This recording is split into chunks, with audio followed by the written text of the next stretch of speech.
கம்பு மாவு வந்து 1 டம்ளர் எடுத்திருக்கேன். நீங்கள் எந்த அளவுனா ஒரே ஒரு டம்ளர், எந்த டம்ளர் அளவோ அந்த இது கோதுமை மாவு. அதில் வந்து 1/4 டம்ளர் எடுத்திருக்கேன். இது பழைய தோசை மாவு முந்தின நாள் மாவு இருக்கும்ல, அதில் ஒரு 2 கரண்டி. அப்படி இல்லைன்னா நீங்கள் வந்து பச்சரிசி மாவு இருந்தால் அதில் கலந்துக்கிடலாம். தேவைக்கேற்க உப்பு போட்டுக்கலாம். ஏற்கனவே தோசை மாவில் உப்பு இருக்கும், லைட்டாக கம்மி பண்ணி போட்டுக்கலாம். தேவையான அளவு தண்ணீர் ஊற்றி கரைச்சிக்கலாம். தோசை எந்த அளவுக்கு நம்ம ஊற்றுவோமோ மாவு ஊற்றுவோமோ அந்த அளவு நம்ம கரைச்சிக்கிட்டணும். கூடவோ வேண்டாம் குறைய வேண்டாம், கரெக்டான இதில் கரைச்சிக்கலாம். இப்போ இந்த மாவு கூட கொஞ்சம் கருவேப்பிலை போட்டுக்கலாம். தண்ணி முறுமுறுன்னு வேணுன்னா கொஞ்சம் தண்ணி விட்டுக்கிடணும். திக்காக சுடணுன்னா இந்த அளவு போதும். இப்போ இது இன்னும் கொஞ்சம் தண்ணி ஊற்றணும். கூட ஒரு 1/4 ஸ்பூன் அளவு மஞ்சள் பொடி போட்டுக்கிடலாம். சின்ன ஸ்பூனுக்கு 1/2 ஸ்பூன் காரப்பொடி.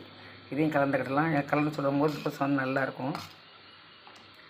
காரமாகவும் இருக்கும், கலராகவும் இருக்கும். தோசைக்கல் வந்து இரும்பு கல் தான் வச்சுருக்கேன் நான். இந்த அளவு மாவு தண்ணியாக ஊற்றிக்கிடுங்க. அப்போ தான் இழுக்கிறது கரெக்டாக வரும். லைட்டாக எண்ணெய் ஊற்றிக்கலாம். நான் ரொம்ப முறுமுறுன்னு விடலை, கொஞ்சம் திக்கும் இல்லாமல் நார்மல் சைஸில் விடுறேன். லைட்டாக எண்ணெய் ஊற்றிக்கலாம். தோசை மாற்றி போட்டுக்கலாம். கம்பு கோதுமை மாவு இல்லைன்னா குழந்தைகளுக்கு சத்து உள்ளது. இந்த மாதிரி சுட்டு கொடுங்க, ரொம்ப நல்லாயிருக்கும். ரொம்ப முறுமுறுன்னு இருந்தாலும் பிள்ளைக்கு சின்ன குழந்தைகளுக்கு கொடுக்க முடியாது. இந்த மாதிரி கொடுத்தா கொஞ்சம் நல்லாயிருக்கும்.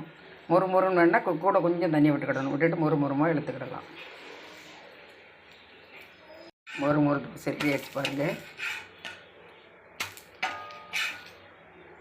அப்படியே ஒரு பிளேட்டில் மாற்றிடுறேன். கம்பு தோசை, தேங்காய் சட்னி இந்த மாதிரி செஞ்சு பாருங்கள். ரொம்ப நல்லா டேஸ்ட்டாக இருக்கும். குழந்தைகள்லேருந்து பெரியவங்க யாருக்கெல்லாம் அதை கொடுங்க, ரொம்ப நல்லாயிருக்கும்.